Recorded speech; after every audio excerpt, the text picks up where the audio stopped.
سائل کہتا ہے تہجد کی کتنی رکعات ہیں؟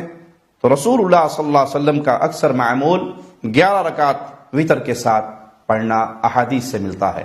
صحیح بخاری میں سیدہ عائشہ صدیقہ سلام اللہ علیہا رضی اللہ تعالی عنہا ان سے روایت ہے، فرماتی ہیں کہ رسول اللہ صلی اللہ علیہ وسلم رمضان یا غیر رمضان آپ کا معمول 8 رکعات اور 3 وتر، یہ 11 رکعات آپ کے معمول تھا۔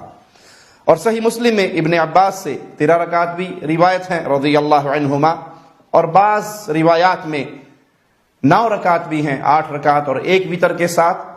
تو یہ اللہ کے نبی صلی اللہ علیہ وسلم کا معمول تھا جس پر بھی آپ عمل کر سکیں۔ اللہ ان محنتوں کو قبول فرمائے۔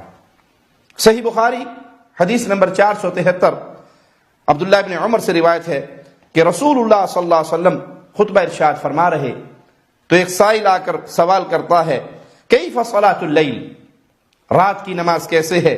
تو آپ نے فرمایا مثنا مثنا، 2 رکعت کر کے، 2 رکعت کر کے۔ اب جتنا آپ پڑھنا چاہیں، جتنی آپ کو توفیق ہو، جتنی آپ کو ہمت ہو، 2 رکعت پڑھیں۔ فَإِذَا خَشِيتَ الصُّبْحَ فَأَوْتِرْ بِوَاحِدَةٍ، جب تم ڈرو کہ اب صبح ہونے والی ہے تو پھر 1 پڑھ کے اس سب کو وتر کر لو، 1 رکعت وتر سب کے آخر میں ادا کر لو۔